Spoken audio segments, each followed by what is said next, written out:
Hey there, ladies and gentlemen. I'm feeling a lot better. I might have lost some of my finesse, which I need to regain over the next couple of days, but I hope to be able to service you fully again quite soon. For now, I'm going to try to do a short story, so please bear with me. Monday morning, when I checked my emails, I got a bit of a scare when I saw I'd received something from HR. Without going into too much detail, I work at a big organisation and we've got multiple buildings, so it's not like everyone knows everyone. If you get an email from HR, it's usually one of two things. You're getting canned, or someone filed a complaint against you. I nervously opened the email to see which it was. From Human Resources to Jonathan Taylor. Important meeting. Hello, Mr. Taylor. We would like to meet with you today, April 24th, 2017 at 9:30 a.m. Please confirm you've received this message. Regards, Jeff Williams, Human Resources. Now, the email didn't give me much to go on, except that I wasn't going to have to wait very long to know what was going on. It also didn't give me much hope. We're in the middle of a reorganization here at work, so any news is bad news. There was no running from fate, so I emailed back accepting the meeting and spent what was left of my morning pacing back and forth, worrying about my job. Jeff from HR welcomed me into a suspiciously dimly lit room and sat me down on a long boardroom table. He stood across from me, looking through a small stack of papers. My throat tightened. Were those all reports against me? Were they my dismissal papers? Jeff started. Now, before I begin, Mr. Taylor, I'd like to assure you that this process is 100% confidential. Okay, I replied hesitantly. I knew there was trouble. I could just feel it. I was getting canned for sure. Jeff didn't look at me. Instead, keeping his focus on the papers in front of him. I'd like to ask you a few questions, and I want you to answer as honestly as possible. Can you do that? Yes. He nodded. Excellent. Let's start with something easy. How long have you been working for this organization, Mr. Taylor? I swallowed hard. It hadn't been long enough to be sent into early retirement, that was for sure. Maybe it wasn't, but it felt like a loaded question. About 12 years, I said. And your office was recently moved into a new location, is that right? He asked. They'd started the reorganization process a few years prior, and my whole team and I had been shipped off to another floor about a year ago. That's right, I answered. He continued without asking me to elaborate. And since the move, has anything unusual occurred? I let out a nervous laugh. The coffee machine only works half the time. Jeff looked at me for the first time since I walked in. Have you been feeling stressed lately?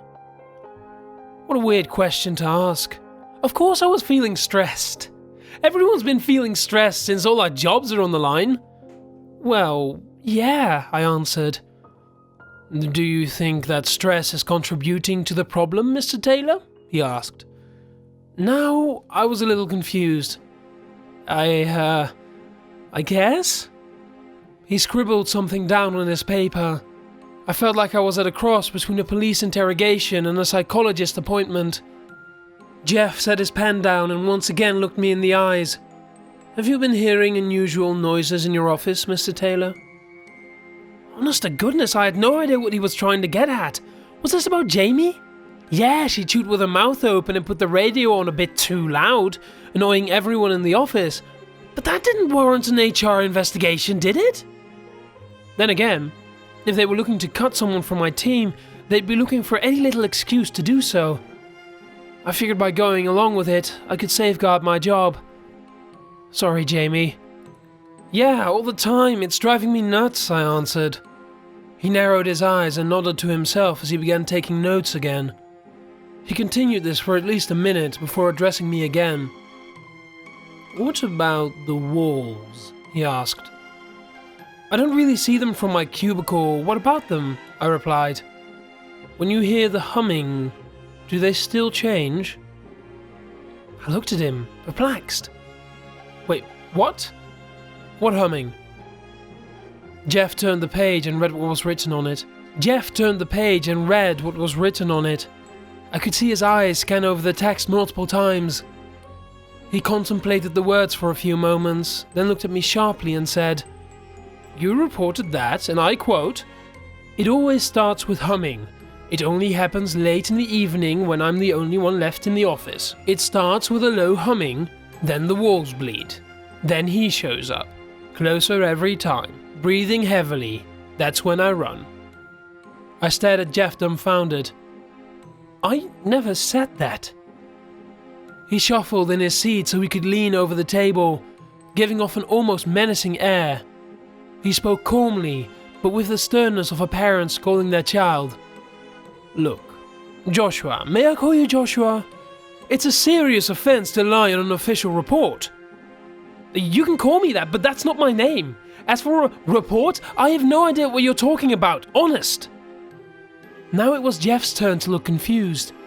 He scanned his papers and in a quizzical tone asked, "Joshua Taylor?" "No," I answered. "I'm Jonathan Taylor." I could see a bead of sweat rolling down the side of his face as he tried to piece together what had happened. He scratched his beard and reread the papers in front of him. "You know, funny thing. I get his emails all the time," I explained. It was true, our email addresses were assigned automatically. They started with the first letter of our first names, then our last names. If someone had the same first initial and last name, then the system added a number to the end. So, for example, my email is jtaylor5@myorganization.com. If you sent an email without paying attention to the full name in the preview screen, it was surprisingly easy to send an email to the wrong person. I have no doubt that Joshua Taylor received more than a few emails intended for me, and vice versa. Jeff sat up straight and regained his stoic composure. "It would appear my assistant may have accidentally sent you this invitation instead of its intended recipient. You're good to go," he said as he waved to the door. There was a brief pause before he added, "Let me remind you that this is a confidential process, and anything that was discussed in this meeting cannot be shared with our colleagues." He quickly stacked his papers, got up, and left in a hurry.